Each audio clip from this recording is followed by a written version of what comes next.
Welcome back to Inkkery. In today's video, we're going to be taking on the meta and discussing 8 of the top decks right now that you could consider taking to your local set champs starting on the 3rd of January. This one's a bit of a longer one, so I've left timestamps to each deck so you can skip to the ones you'd rather focus on. We've got Sapphire Steel, Amethyst Steel, Dogs, Ruby Amethyst, Blurple, Amethyst Emerald Burn, and Emerald Sapphire Control. And I'm not doing this one alone. Joining me today is CharltonTCG. So if you enjoy this kind of podcast type content, let us know in the comments and don't forget to like the video. Let's jump into it. And joining me today is CharltonTCG. Charlton, why don't you go ahead and introduce yourself for the viewers? Hello viewers, I'm CharltonTCG. I play Lorcana, not very well, but I like making content, which is pretty good. I think.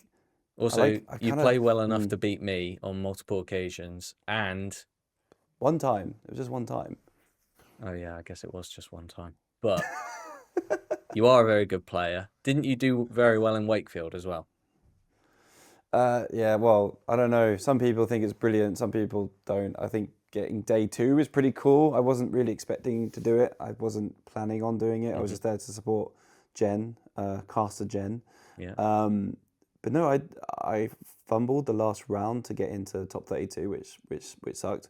I like to think I'm decent at the game. I think a lot of people with these kind of games, the more you put in, the better outcomes. So I know that if I put even more work in and more practice in, I think can there's reap actually the rewards.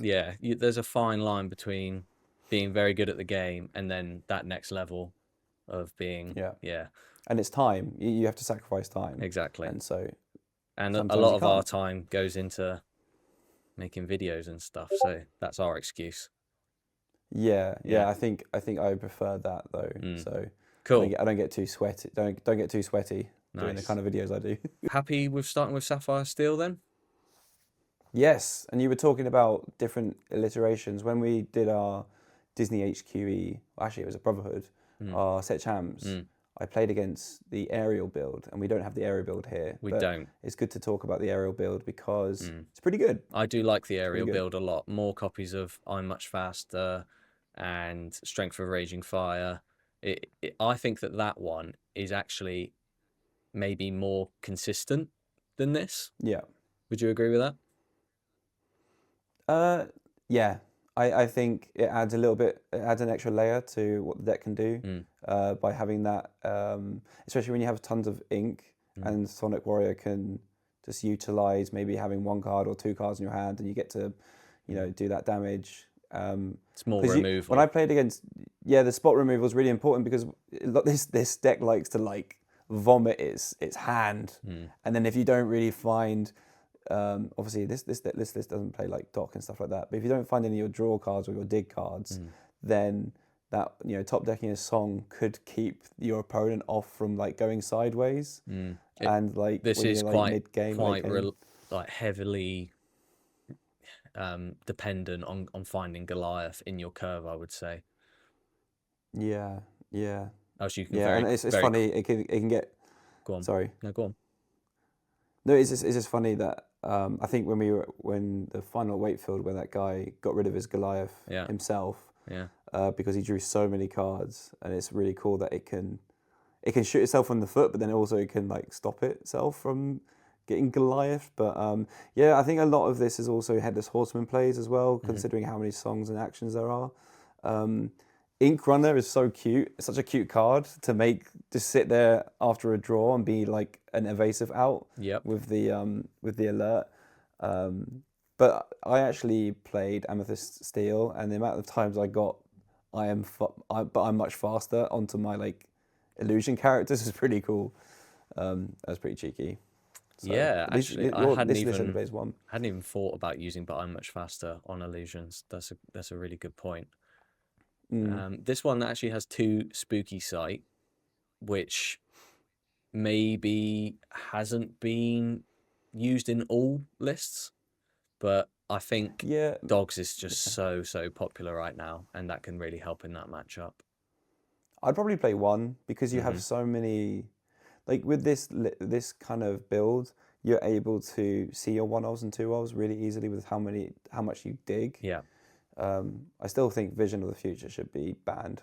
I hate that card so much. It's too good. It's the only thing that does anything kind of like, it's so unique in the sense that it kind of just digs perfectly, and it's just so like it's just perfect at what it does as well. Yeah, it's so good. And it's top 5, and like you know, a lot of the mulligan's so generous, generous, and then you've got this Vision that can just dig for 5, like on 5. But I think one thing that I like to say about this deck is there's so many princesses. So the new card Cinderella Dream Come True is so good here with Namari, Kida, Mulan. I think that's it from those, but like it's definitely the deck that makes the most of her, I would say. Yeah. I wouldn't play it though. I wouldn't play this deck because it's too high roll for me, and I think a lot of the time with these kind of decks, if you misplay, you've just punished yourself so badly. Whereas with like mid-range decks, if you misplay, you can kind of like save it the turn later. Okay. But yeah, these ramping decks, you've got to sequence perfectly, like, especially if you're like maybe turn 1 you ink something that might be really good turn 3, and you're like you haven't got it. And, it can be caught out quite easily if you miss a certain card along your kind of ramping curve. But a question that I want to ask you, that I'm going to ask you with all of the decks, is if I'm a newer player and I'm going to my first, second set champs, how do I beat this deck? So if I'm playing Amethyst Steel, I'm going to be trying to like quest like crazy, try to get sideways as quick as possible. Okay. But so that's one option. Another option is just praying that they brick, which is a big possibility. That could happen. Which is a big possibility. Yeah. Sometimes, like when the Cindy, if they don't have Tipo Sale, which they always do, that's so bad for the deck. And then sometimes with the Cinderella, I like the fact that you have to ink before you draw. So you could ink a card that's like better than the draw, if it makes sense. I'm glad that that's a restriction because it keeps that card a little bit more fair.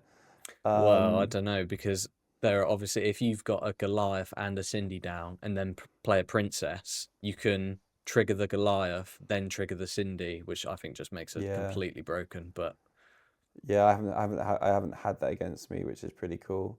Yeah. But yeah, I think is I feel like Amethyst Steel is pretty poor into it because they have so much of their characters have such insane stats. So that trading's really difficult. But I think the times I've beaten it, playing cards that gain lore like without questing is really good. Like Cobra's really, really good. And then Cobra's also like a really good stat. Yeah. I think one trade into massive weakness of this deck that I'll point out is Chromacon, Emerald Chromacon. I think that this list in particular has no way of removing items. I think probably Sapphire Steel players are going to start trying to implement some kind of item removal. Pluto. It's Pluto. Yeah. One-off Pluto. There is also, maybe not for this list, but potentially Blurple later on, is the 4-cost Alice that inks an item. Could be something that players start to look at. But yeah, Emerald Chromacon is definitely a massive weakness, I would say. Yeah, it's like the only out is the Hades and Spooky Sight. Yeah. Oh, no, not Spooky. I mean, like if you're not worried about the item. Yeah. Yeah, it's really interesting with the Chromacon. Obviously, we'll talk about it later, but you've got to play so differently because sometimes Chromacon could be really good because it could mean bouncing, because it bounces back to hand, right? Yeah. You've got a lot of characters that don't mind being played again. So exactly. That is true. That is true. Yeah. So like when I was playing against it, and I loved playing against it because it made me play the game differently. And sometimes with Lorcana, you just have to see the lines and your sequences. Yeah. Whereas Chromacon makes the game state really cool because I'm going to quest with this character, then challenge with this character. So now they have to like. Yeah, you can bait players into bouncing the wrong thing by questing something or something, or not questing something, and they think they're getting value. But yeah, Chromicon is a lot of fun, and we will come on to a list with it. Yeah, but this list is actually kind of good because, like, you know, if you manage to get your ramp decent, then they bounce a Hades. They're like, yeah. But usually by then they might have gone underneath you, you know, quick enough to like, you know, have a couple of questers, win the game. Cool. Okay, I think that's probably enough for Sapphire Steel. Let's move on to a deck I know you're very fond of and probably considered to be the best / most popular deck in the format right now, and that's Amethyst Steel. Cool. No, I respect this because my last video, I wish I wasn't playing so many 1-drops, and obviously here I think 10's the sweet spot. I agree. I think I really like Guard, really like Hook, and I love Olaf, but you don't want to see it going first. Like, you know, it's a turn 1. Like, it just feels a little bit. It feels really, really weak. Do you think 2's a good number for Olaf? 2, yeah, 2's a good number. 2 or 3. I didn't practice enough with it at that number or at all. I just 4 off because I just like what it does. But I think if I was cooking a little bit more, I'd drop those to make it a solid 10. Black Heron is so mean to me. I always just see it mid game, late game, and just when I'm looking for answers. Yeah, she just comes up. It's one of those where it's you kind of what else do you play? I suppose there are obviously other 2-cost options. You could have like Flexi Spots, Timothy Q Mouse, and stuff like that. But I just feel like Black Heron's just so consistent when you're playing her on turn 2. It's just perfect turn 2 play. So what I'd say to like new players or players that want to play this for set champs is it's really nice to play. It's quite simple with your curve. There's nothing overcomplicated. You're not ramping. You're not doing too much trading. You're just you're putting characters down that are hopefully going to stick there for a bit, and then you get to the point where you know, you're looking to put down characters that can replenish your hand. Cheshire Cat's a new card. Cheshire Cat. It has lots of implications. It's really cool because it has a really good stats for running over things. Its boost effect is kind of like pushed the old bell out of the deck, and the fact that you can now with Olaf and Elephant, you can bounce it back to hand if it has a couple of cards underneath it, and you gain those boosted cards. So that's really such a cute idea. There are a lot of cute little things you can do with this deck. Like you said, it is quite simple in its initial curve, but there are actually quite a lot of nuancy decisions that you can end up making with the likes of Cheshire Cat, Dumbo, Demona, those sorts of cards. I think with the Demona and the Hades, I'd definitely swap those two. I had a really poor win rate with Demona being played. Really? Yeah, it's very... I'm surprised to hear you say that. It's difficult because sometimes you're like giving them 1 or 2 cards, and then if you're really, really like losing, you're giving them 3 cards. Yeah. And then you're like, right, see what I can do with my hand. But I love Hades. I think Hades is a wicked card. Making your opponent choose is just brilliant. Yeah. And what's really interesting... Sorry. In Wakefield, I just noticed 2 different kind of players. I noticed players that do not want you to have cards in hand, and players that just think that they win the game by just having bodies on the board. So it was interesting to see. It was like a 50-50 split every time I played Hades. Is that what you want, though? Yeah, I love cards in hand. And a lot of the time, I think Hades just comes down as a body, so it could like sing Strength for the Raging Fire, or have Cheshire Cat. Zeus. Thunderbolt. Moving damage, yeah. Oh, sorry, yeah, singing that. But then also just having the damage.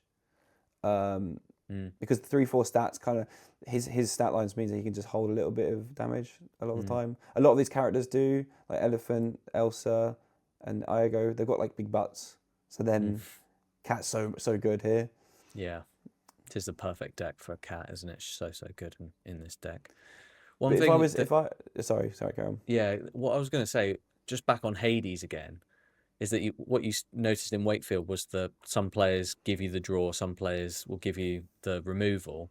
Is that for me personally, I play Hades for card draw. So if I end up, obviously you're always going to be picking like your biggest threat on the opposing side of the board.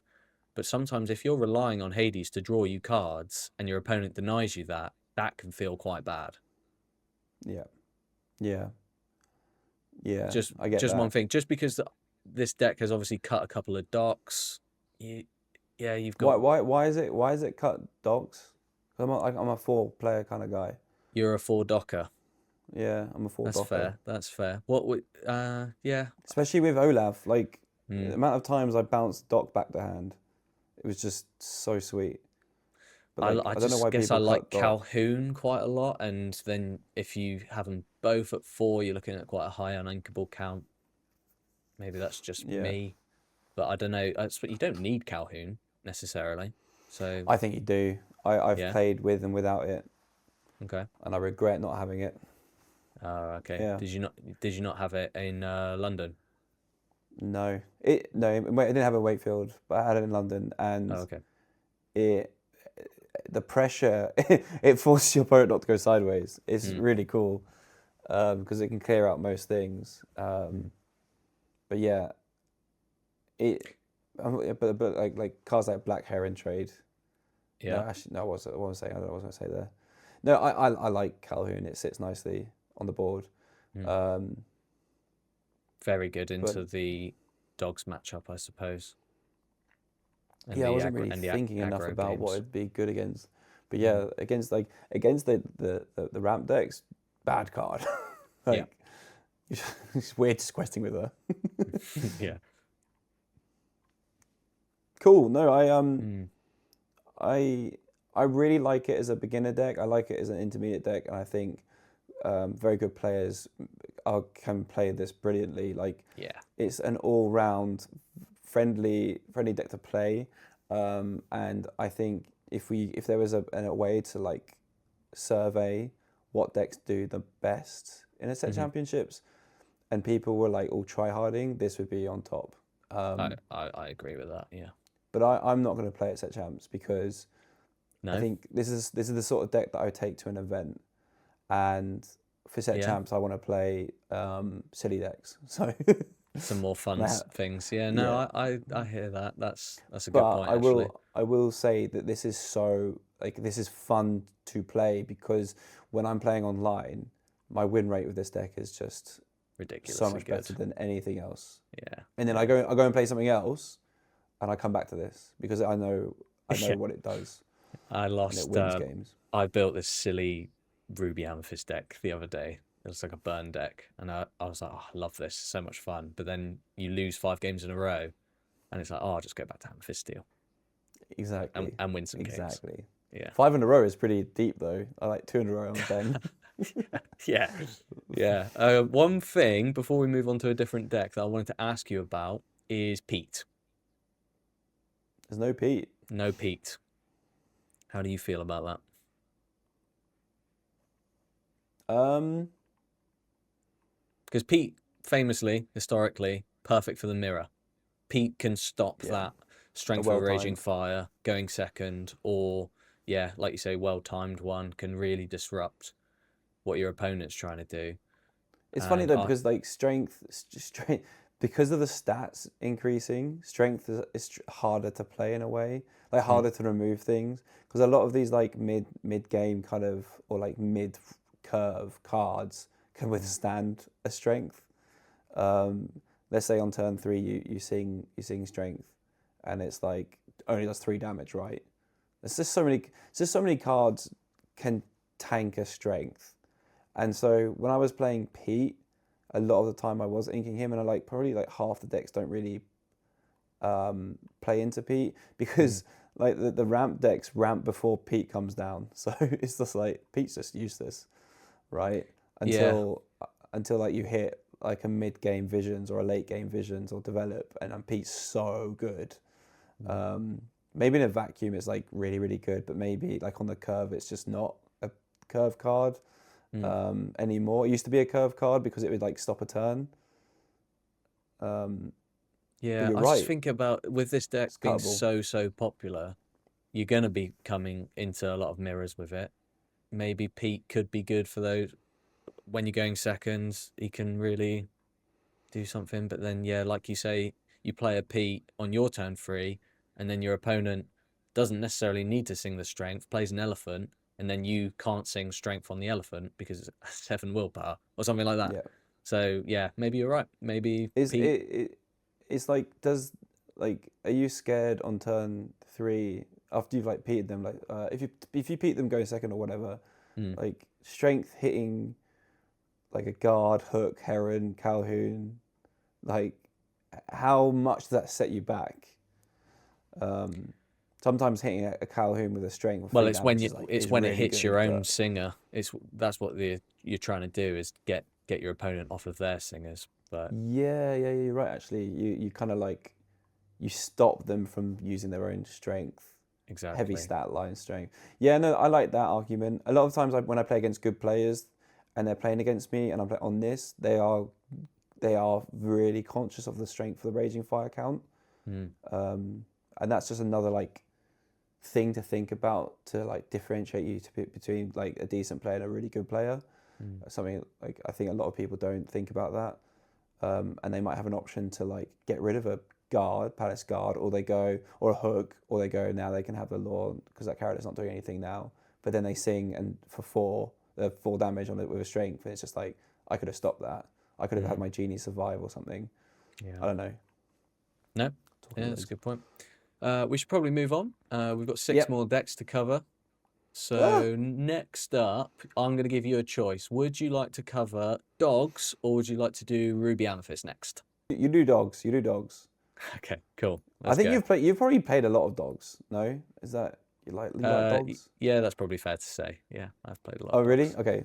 I love Ruby Circle of Amethyst. Life builds though. Circle of Life's more my sort of thing. But yeah, this one that we're going to look at is much more of an aggro and Chromicon version. So let's get onto that. Okay, so Charlton, next up we have Amber Emerald Dogs. This deck, unlike the 2 that we've looked at previously, is more of an aggro list. I think that's fair to say. However, has the potential to go longer in games. Would you agree with that? Yeah, like annoyingly. Yeah. It's just weird how long it can go. Like so many games go to time with this deck, and it's like, hang on a minute. and I think that's down to the Chromicon, which we've talked about a little bit already. But once that card's down, the games just seem to take so much longer because there's so many more decisions to make. But with this one, I think that it's the main talking point of this one would be Tramp, Street Smart Dog. I think that's the main card, the best card in the deck. And that is kind of in this deck to make it so you can dig through to look for your 2 kind of win conditions, I would say, in Under the Sea or Emerald Chromicon, depending on the matchup. Yeah, without that card, you don't play this deck. Yeah. This deck doesn't become it's not a thing. No, I would agree with that, definitely. Chromicon can be so important. But Under the Sea it's as interesting. well. It's interesting because people either played one or the other last set. Yeah. And now this set, it's both. Yeah. greedy people. I wouldn't necessarily say that's greed. I think that is just growth and people kind of learning what you can do, and what you can do is choose between them because that Tramp can dig so well. Yeah, I think it'd be worth our time to like help people who think about wanting to take this deck to a set champs, because a lot of people go aggro is quite user friendly and easy to play, and that is right with certain inks. So like last set's Amber Steel. I think this is hard to play. I agree. It's hard to get right, and like when we poor Rosie Pocket got given this deck because it's an aggro deck for set champs. I'm like, this is like I lost to somebody who played 3 ink once and kept bringing Lilo Escape Artist back before their draw and just played with the 1 ink, and I was like, and they beat me, and you have to sequence things correctly. You want to like discard the right stuff because you might have like Lady Miss Park Avenue ready to like get it all back. Tramp Enterprising Dog is bonkers. Yeah, ridiculous. That's one of the cards that I'm surprised we don't see it in like all Emerald decks, because you don't even necessarily need Lady to make that card good. It's just a good card. Yeah. No, you're right. Yeah. I think it's important to educate people here, because it's just not your typical aggro deck. And then when I had when you have people going, right, I'm going to play dogs, I'm like, right, you need to learn how to win with it, because for me, an aggro deck needs to be questing for 2 or 3, right? This doesn't. Only a couple cards quest for 2 or more. I don't think there's any 3 questers in this deck, and so unless you consider the 1-drop Lady as a free quester, she definitely can be. Yeah, I just found it when I was playing it. I found it really weird. I was like, I thought it was an aggro deck, and it's like quest for 2 on like Sorry, I think it's a hard deck to play. One thing that I think this does well is it can be an aggro deck and go under a lot of Sapphire decks very, very easily, because you can do the plays of Lady, and then turn 2 you play Tramp, Enterprising Dog, and a 1-drop, and then before you know it, you are questing for 6, 7 a turn as your opponent's ramping. But then again, is that you don't necessarily need to do that, and you can take it slow and build and not turn sideways, build up to your Tramp, dig through your deck, find the Chromacon, and just wait to turn sideways until you've got the Chromacon set up, and then just give your opponent an absolute headache.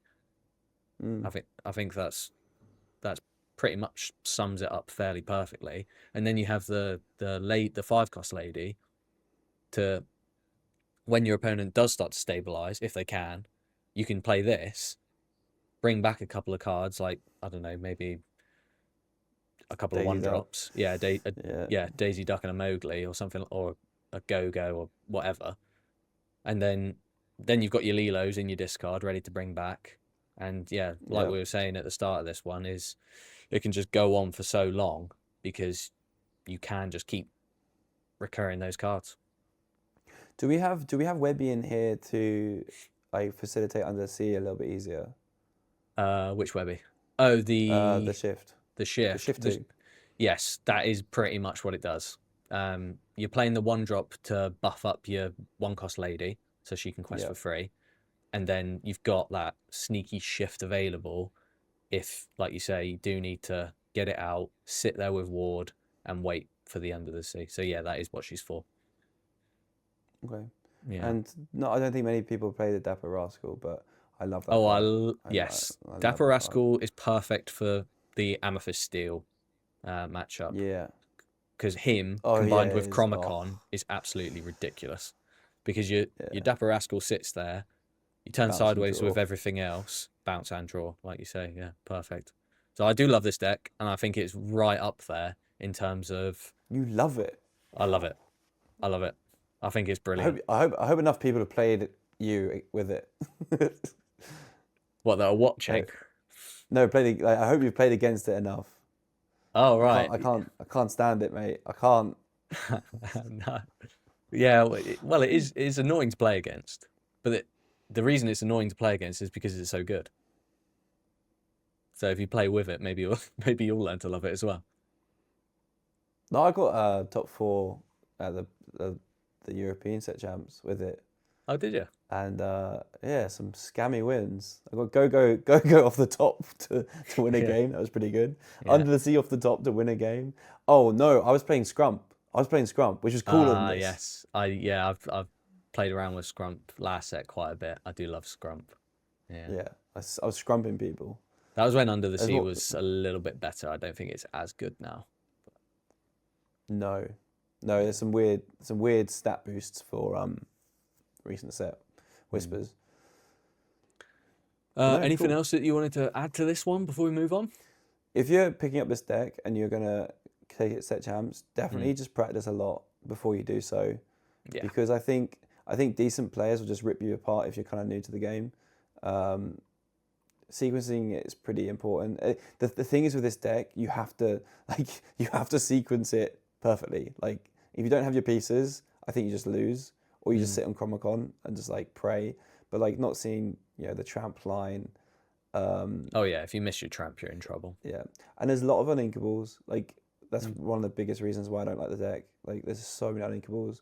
Like in top three, round 3 in a top 4 game, I mulliganed into 3 Under the Seas, and I was like, oh, I've just lost. And I just lost though. Like I just lost, but I see 3 Under the Seas. That means and then I had like 2 ladies, the uninkable ones. And I went, oh, okay, I've got to play without these cards in my hand. That's just weird. Yeah, you got 20 uninkables in this deck. It's just like I think that's pretty standard. 20 for the deck. Yeah, maybe a little bit high, but yeah. But for my play style, I can't do it. Yeah, that's fair enough. Yeah. Okay, so let's move on. We are going to go straight over to Ruby Amethyst. Yes. Yeah. Okay. I love Ruby Amethyst. Enthusiastic about this one. So I need. This is the deck that I will play for a set champs. Yeah. Even though it's a bit try-hardy, it's because I haven't actually played it yet. Do you think it's try-hardy? I think it's just popular amongst people that are good at the game because it used to be so good. Do you think? If you play purple in your deck, oh yeah, and you've gone on Card Market and you've ordered Hades and Demonas and Dumbos, and you're try-harding. Yeah. Okay. Yeah, you're right. Actually, yeah, take it all back. Yeah, it's a good point. Purple's so expensive. I wonder if like it is. set 11 will just calm it down because I hope so. You can have a problem there. You might have a problem there. Just it might be like price. It might be like another like Amber Steel Song kind of situation with like the beasts and the aerials and Rapunzels and stuff like that. It's just so expensive. All the legendaries are like £30 each. Yeah. But this is currently the situation with purple. But yeah. Well, as for this list, go on. Why don't you kick us off by talking about some of the matchups that if somebody was going to bring this or sit opposite this, what's good, what's bad, and what cards? Well, firstly, I want to say that it's back. Like this deck is back because it has a lot of new cards in it that like fill into places where old cards got rotated out. Not really in the form of actions removing cards, but in the form of like characters removing cards. And that's why it's back. Like the Headless Horseman is a new card, can do some spot removal. Obviously Hades gives your opponent a choice, but also draws, Demona draws. And then you've got like I've played against Hercules quite a bit now, and it's tough. I love tough Hercules. card to play against. So good. But sometimes I mess up. But sometimes this will be sideways, and it's like the card that I can't really go for, or like you just can't. Like it's so good into steel. Like it's just it's good into those actions that do damage. And then obviously it's facilitating a lot of hero cards. So like Peter Pan's new, and like all older cards like Elsa. It's just it adds layers to the deck, which I like about it because I think this deck is still kind of unsolved. Like I don't know if it's been played optimally yet, and it's one of the few decks that's quite unsolved because like you've got Lumineer in there, who I think is just such a good card. So every time I see that, I try and get rid of it straight away. Yeah. And I played Baker in the top 4, and I still forgot things were +1. And I've been playing since first chapter, and Diablo is just brilliant. Like when you've like had your board removed, on 17-18 law, and you like top deck a Diablo, play that, and they can't remove it. It's just like okay. But when it comes to matchups, you are able to deal with the pesky loads of ground cards, and then you have cards in here that can actually like facilitate drawing and like surviving against those decks, like Dumbo, Cheshire Cat's brilliant.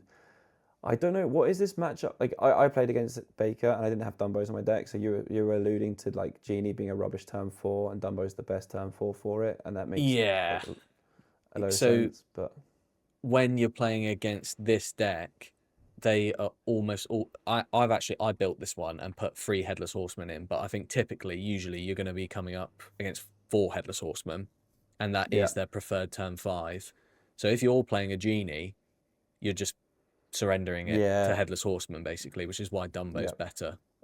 But when playing against this, it is very important not to offer your turn 4 play to the Horseman.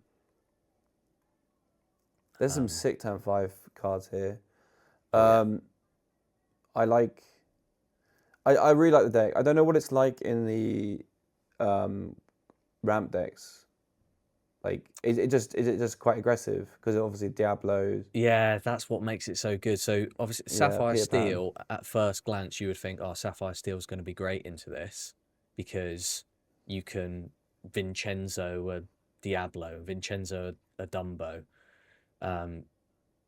But then, yes, Vincenzo can do that, and Hades can remove the Hercules, and Hades can instantly remove Demona.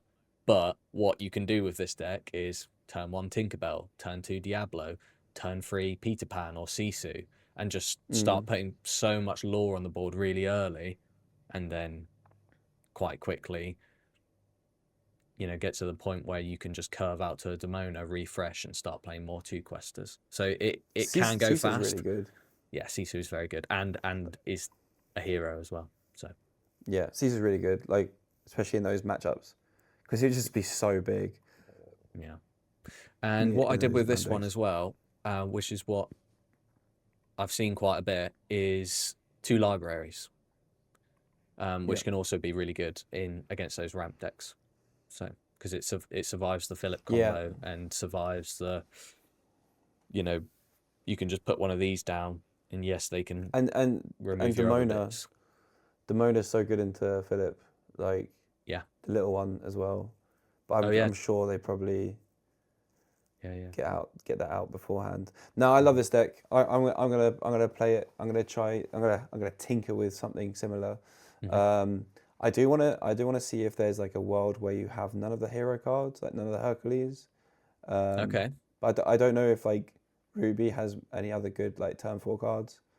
The Moana, maybe the one that is evasive, and when she challenges, something else gets +3. I think that's something that. But then Hercules is very good. Yeah, he's very good. And in the Amethyst Steel matchup, he's your perfect turn 4. But Hezbollah is so good because it can just come down when you're playing against like a low to ground deck, and you just +1 strength everything. And if all their stuff is sideways, then they're just getting destroyed. Because obviously, if Lumin is on the board already, it's so good. Everything just no, gets I buffed like up the deck. massively. I nearly took it to set champs, but I hadn't played enough with it. It's something that I would take to like a try-harding thing. I think I was always put off by the amount of uninkables, but like there's not actually that many uninkables. And I was also put off by how high costing, how many high like it's a top heavy deck compared to like Steel Amethyst. Like you've got a lot of. I think that's in its favor though. Yeah. I think that's right. I think this is like the perfect deck for me, because sometimes Amethyst Steel does have a lot of 2 drops that don't do anything, or 3 drops that don't do anything. Whereas like I'm looking at this list and I'm just like, it's exciting. It's cool. I'm just so sad that Amethyst cards are so good, because I love Amethyst is my favorite color. You feel bad using them. Loved it. Yeah. I like rogue decks, and so I feel bad. Like I played Blurple before it was cool, and now it's like one of the best decks. Yeah. Cool. Actually, you've mentioned Blurple. Why don't we move on to Blurple? What do you know about this deck, and do you think it has a place in the current meta? I don't know. Can I answer? I'll answer. Yeah. I think it very much does have a place. However, I would say it's more vulnerable to aggro lists, obviously, than the other Amethyst options.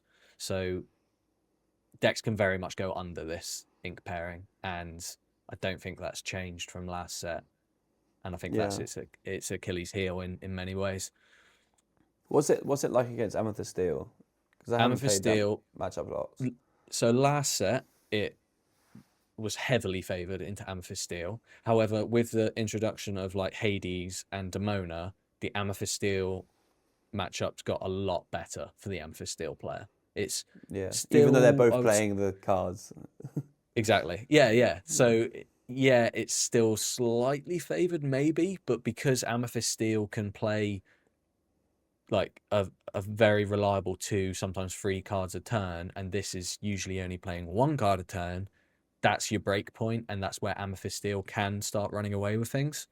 Yeah, that's cool. But I like that. Yeah, this deck, I would say, does have a lot of tools to go very long in games, and if you can consistently remove, and look, it's got Into the Unknown, it's got your Hades, and it's got lots of removal options, still it can go far in games, can go long. You're right. Like if you go wide at Amethyst Steel, like this deck struggles with strength being active. Like it's really difficult at keeping strength down. So sometimes if you just take out their genie on their turn 3, it's just so big, because then they won't be able to sing Into the Unknown. But like genie's such an aggressive card, and it wins so many games. But every time I played against Blurple and I've hit that, I've got rid of it, and or a Dumbo. They've got so much coming back to do, because ramping loses your hand, so you need cards to ramp to then replenish your hand. And if you don't replenish the hand, then you're screwed. That's why Finders Keepers was so good in this deck. Yeah. And like you hit like a Hades off the top, take out their big problem like a Maui Shark, and then you're back in the game. But like the Woodchuck is cool. It's friends on the other side. Woodchuck's good. Woodchuck is very, very good. Mid to late game, it's just so good. And I'm surprised this deck doesn't play Visions, but maybe there's no room for it. No, I think that's a fair point. I think Visions isn't as important in this Sapphire deck as it is perhaps others. I think the develop's probably better. But yeah, I suppose if you wanted to play both, you're looking at cutting. Is Hypnotic Strength really good? Because like you've got like the Basil to like support. That's a fair point. I don't know. Hypnotic Strength, yeah. Because like Hypnotic Strength was so important for illusion matchups, right? I think that was the biggest reason why it was in a deck.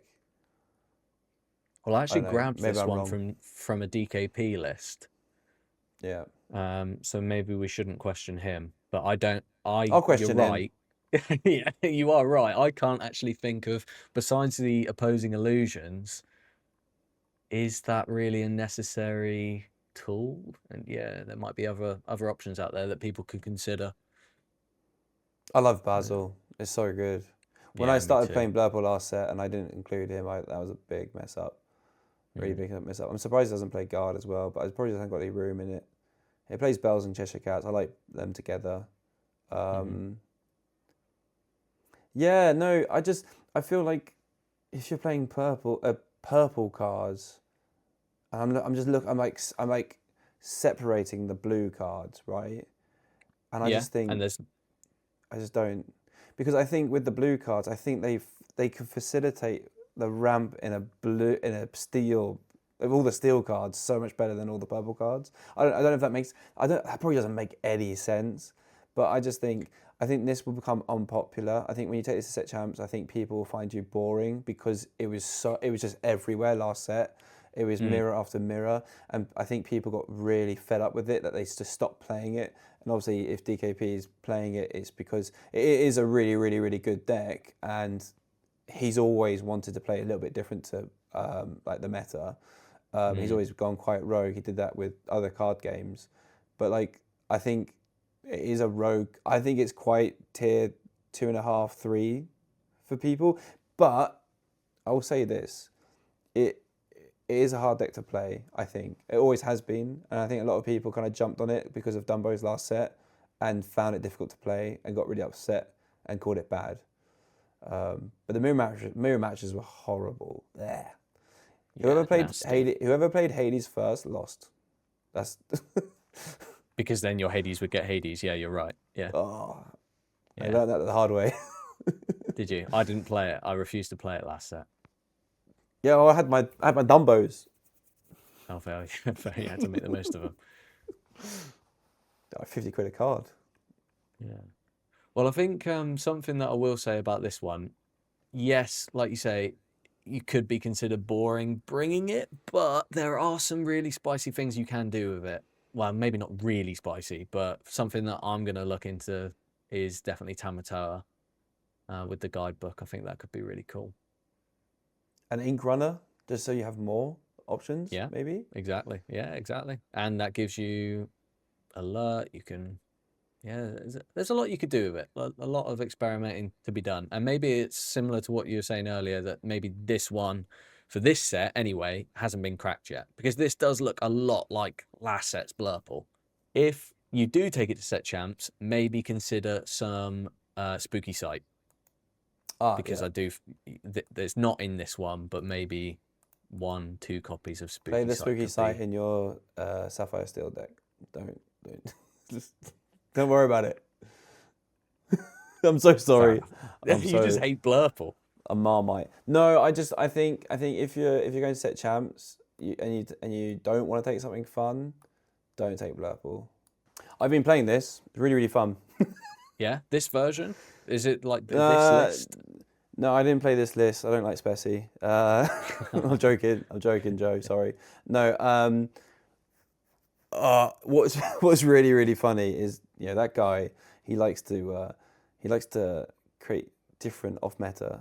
Like he's just an English DKP. Yeah. However, but he's done brilliantly with this. I think this has found a home within the meta quite nicely, because I've been playing it as well, like just testing it out, and it is very good at just consistently just going under decks and sneaking over the line to 20. So it is really fun. Before we kind of continue, why don't you... Some people might not be familiar with this list at all. So why don't you talk about the Enigmatic Ink Caster a little bit, in combination with like your Chromicons and all these 1-drops and what that can do? So first of all, the best thing to know about this card, it counts itself. Yeah. So when you play it, it counts as one of the cards being played. And you're able to fill your hand up to have a couple of cards to play each turn. And if you're able to put quite a few of these down, you're gaining a lot of passive lore without not even having to go sideways. But I would win these games just right towards the end just because of this card, and because we're in a format where item removal is just non-existent. It was quite a funny time playing online against people going, you can't out this, gain a lore. And then next turn you find another one, gain 2. Do you think, though, that some people might start including item removal because of this deck? Is that something to watch out for in set champs? No. Really? I would never take item removal to a set champs. Never. Really? I am surprised to hear you say that. Especially with like your Emerald Chromicon being so popular with dogs. It's like, you know, when people were thinking show like the flatten them all, or what's that? Find them and flatten them. Yeah, like it's insane. It's like such an insane card against one of the best decks in the room, but like, are you going to see it? What are you going to do with it when you see it? Most likely ink it. So I'd rather play with a card that can be... that if there's a card that has item removal in it, it has to do more, right? It has to be inkable. It has to do something else. Yeah. And like I think you alluded to Alice doing something else. Alice has support and Quest for 2. So it does fit into Blurple quite nicely. She's inkable Pluto's as well. So good. Pluto's good. So good. Pluto, in a lot of steel decks. He especially with Calhoun. 2 lore, doesn't he? If you challenge or banish. Banish, I think, yeah. But like, if my deck doesn't have that item removal that has like a double double-edged sword, kind of like it can do this and it can do that, then don't worry about it. No, I think that's fair. So I think, would it be safe to say that you could take this to a set champs and have quite a good day? Yeah, so what you do for you to practice this deck, you sleeve it up, you put it in your deck box, you create some space on your playmat, and you just roll dice for a good few hours. Yeah. And then you get really good at that. You're really good at rolling dice. Well, I have those rock, paper, scissors dice now, and I love those. They're really yeah, keep rolling them, get really good at that, keep winning, keep rolling high, and then you're good for set champs, because I don't think you lose going first with this deck. No, well, there is one way to lose going first, and that is if you sit across a dogs deck, because from my experience, it is almost impossible to win against dogs with this. Oh yeah. Yeah, have you found the same? I don't think I've played against a dog deck. No. I'm looking at the list, like what would be good here, but yeah, it Under the Sea is really, really good, isn't it? Yeah, Under the Sea, and that they can actually just go faster than you as well, because really this isn't necessarily lightning fast, but you get to that turn 5, 6, and 7, and you're using your ink casters. What, you get 3-4 lore a turn? Whereas when you get to those turns with dogs and you've not interacted with their board in any way, they're questing to win the game. They're questing for like 10. All right. Do you see what I mean? I don't know who's going to take this deck, but then just if you do, I might. Dogs aren't real. Just dogs aren't real. Just don't worry about it. Yeah. Just trying to don't avoid worry about dogs and ducks. Well, one thing. That's the unfortunate thing about Lorcana, like, because there's no side decking. You just lose to your worst matchup.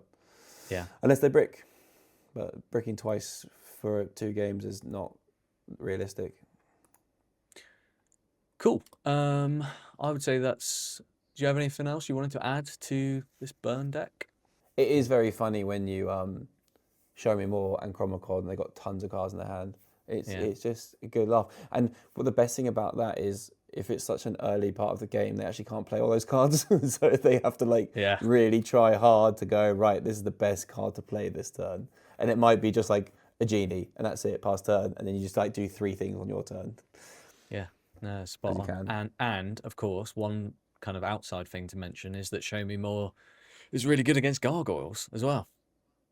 Oh yeah. Did not think about that. That's funny. Cool. Right, what's the next one? Next up, we are gonna go for. I'll tell you what. We'll end on Emerald Sapphire, which means next is Amber Amethyst, a deck that I haven't really played much of, but obviously seen it do quite well recently at some tournaments over in America, I think. So yeah, what do you know about this one? And talk us through it a little bit. Well, I know that the Monstro combo, which came back because when you expect the whole room to be Amethyst Steel, it's a really good matchup. Yeah. Because they struggle to deal with the combo. I think they struggle with outing the Monstro, if I'm not mistaken. Yeah, you're right. The Monstro sticks, and once the Monstro sticks, it can do his thing. So I think the deck's not viable without the location, which is just a mini Monstro. So you just wait. You never play it until you've got the combo, and by then you've got enough ink. Obviously, we're not looking at this list right now, but it was cool for that moment, and that's the first time in Lorcana that maybe ever, or since I've cared, that someone's taken a deck that can beat the best. It can beat the best deck in the room. Because in other card games that happens quite frequently, like there'll be like secret techs or spicy techs inside decks where it's like, yeah, I've got outs to that cool deck or that good deck. Whereas this, usually people just build the best version of their deck and then they just pray that they can beat their bad matchup. Where it is like, this person's clearly built this deck to beat a really good deck. And I think that's really, really cool. I respect the hustle. However, looking at the yellow cards, they're really cool. But I think this would be. I think it'd be fun to take a set champs, but I think I'd rather have steel cards because they do more than the yellow cards here. Yeah, no, I would agree with that. There's cool combos though. I think with this one as well, without the Monstro stuff, you are looking at what are my non-Amethyst cards. So in this, you've got Lantern, World's Greatest Criminal Mind, Horseman Strikes, one of Bagheera, a Mowgli, which is nice. That's nice to have, and Elonwe. So there's not that many amber cards in here, and can probably be replaced in a lot of other ink pairings, like Lantern. Yes, it's good ramp. Play blue. Horseman Strikes. Yes, it's good at getting rid of evasives. Play Steel and Sing Strength or Thunderbolt. Do you know what I mean? So there's not that many benefits that I'm looking at here to playing amber.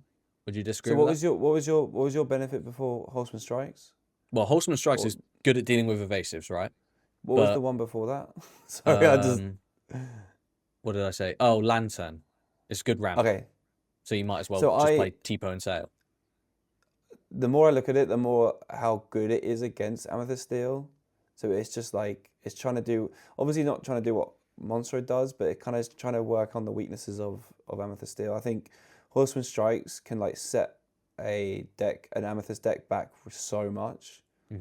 Like massively. Like you draw a card and you remove their Genie or Dumbo. I think that's incredible. And because you'll be doing that potentially on your turn 4, you've drawn a card and you're putting down like a Royal Guard or a, how do you pronounce her? Elonwe. Elonwe. I think she's so sick because what I like about the deck is you quest with her and you make one of their characters of get the support. And then World's Greatest. Oh, that's so cool. That is cool. I only had 2 World's Greatest in this one, but yeah, you could definitely look at getting more in. Yeah, I think you max them out. So I think this is a really good deck.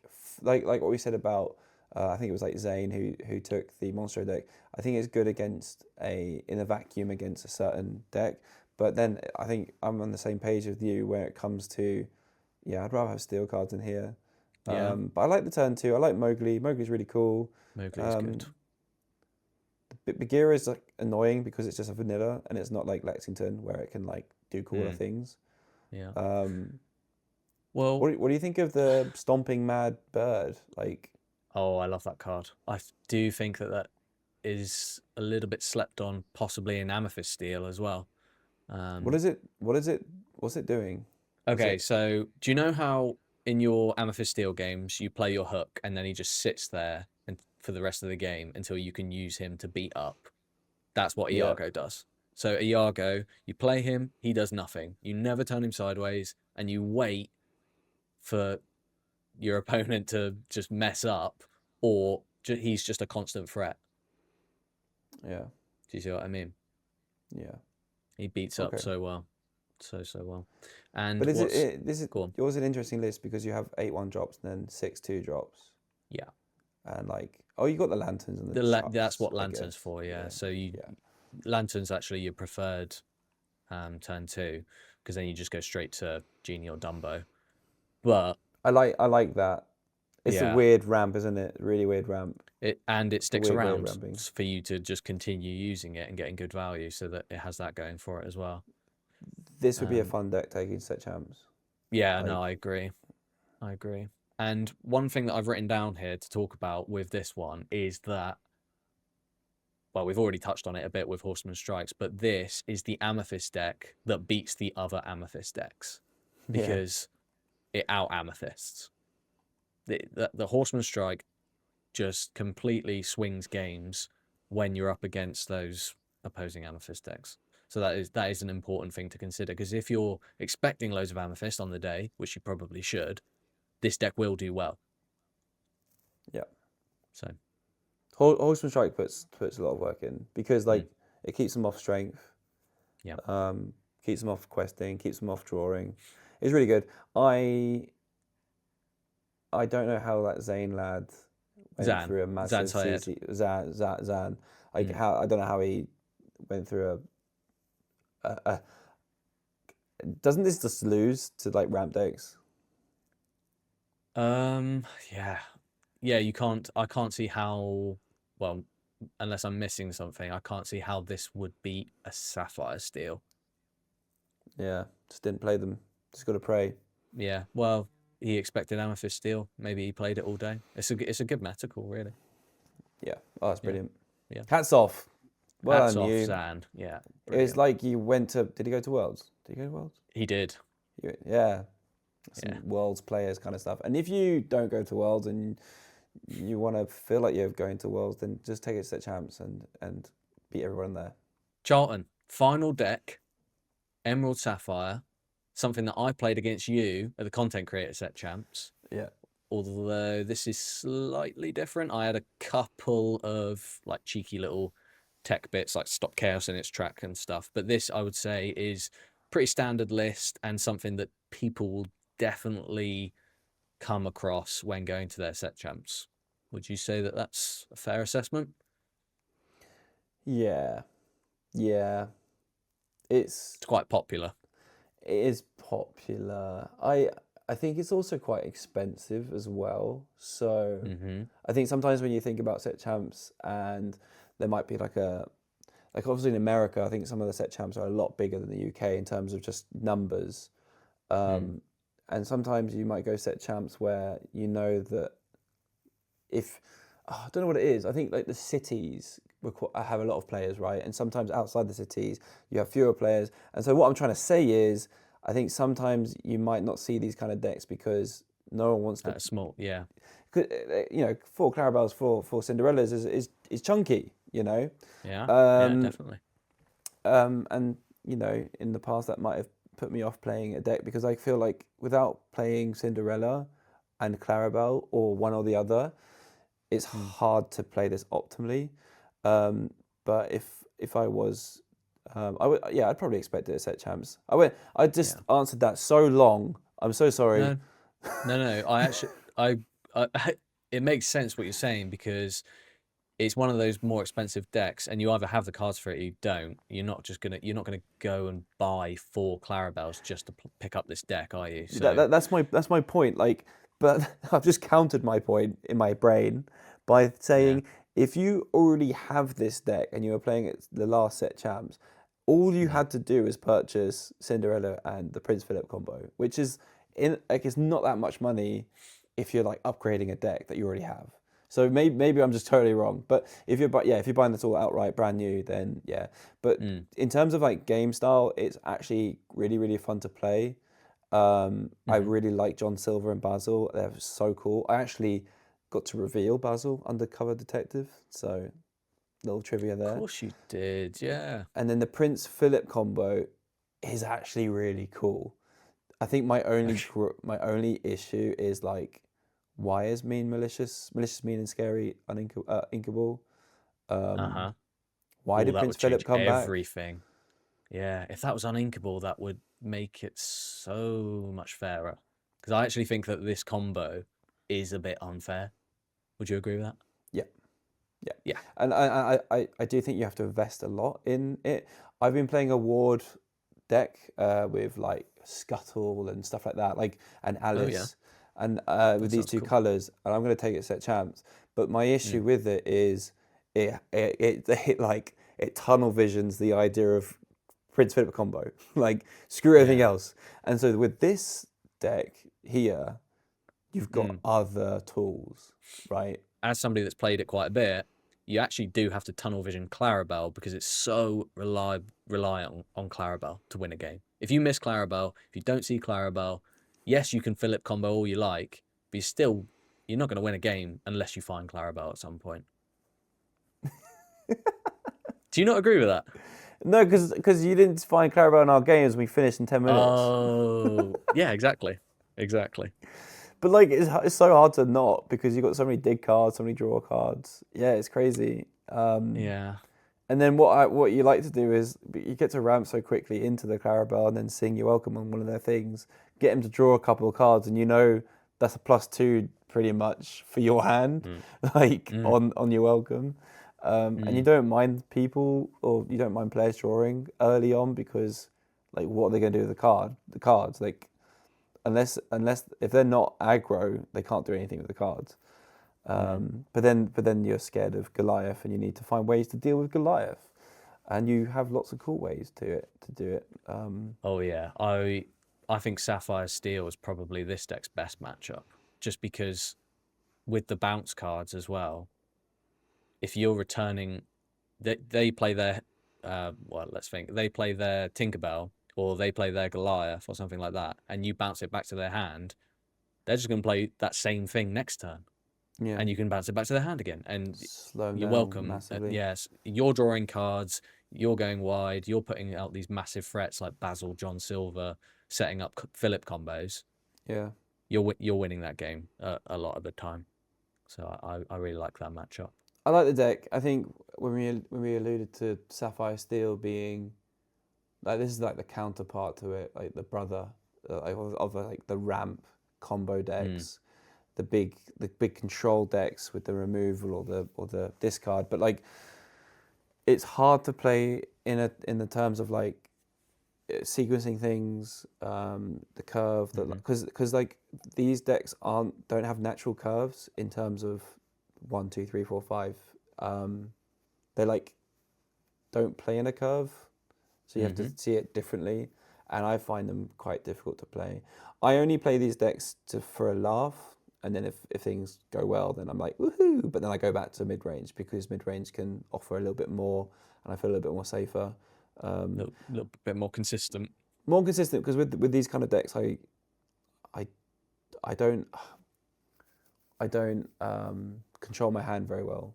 I'm not very conservative player, so I like. Well, one thing play on my cards that could make this deck more consistent that I've seen lots of people trying out is the Detectives version of it. Have you seen that? What do you think about that? I've been playing Detectives Sapphire Steel, which is wicked. So I guess this means Judy Hopps. Yep. And that's it? And no, so because Basil's a detective, yeah. Basil's already a detective. And there's the 6 cost, I forget its name, but there's a 6 cost Floodborn Basil, and you can play the one cost Basil in this as well. Yep. And then you can shift, and in combination with Cinderella, you can, at the end of your turn with Cindy, you obviously ink the card to draw a card. And that you can sequence that with Basil to use that ink at the end of your turn, and it's really cool. Play that at set champs. That's cool. Like, that's cool. If you're gonna play one, actually, that's a really good point for me. Like, if you're gonna play something, I will say this: detectives are cool. Like, even like the Sapphire Steel deck, I love. I'll tell you what I'll do right now is a little bit of magic on screen, and we'll change the list. We're just gonna change it. Detectives. What you're seeing in front of you now is Detectives. This is what you should take to set champs. It's a lot of fun.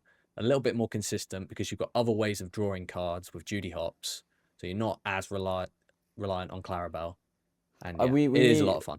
Ravensburger, because I know you're watching, we need more cards like Judy Hopps. I love it. I love Judy Hopps. Make Judy Hopps uninkable 3-drop. So it's like Ariel when Ariel's digging. But get rid of Visions. The Visions can go away. It's too good. It's too good. Cool. Thank you very much for coming on, Charlton. Yeah, that's been fun. We should do it again. Yeah, we will. I'm sure we will. Anything? Oh, I tell you what. Before you go, why don't you tell everybody where they can find you? You can find me on Instagram, YouTube. All my links in the description. Yes. Only if you like and subscribe to this channel, you can find me in the description. Where else? Where am I? I'm on TikTok, but I just put videos over there. Don't really do too much over there. And then what's the other one? Twitter, X, whatever it's called. What are you gonna play? What are you thinking? Top secret. Top secret. Really? How many people go to your locals?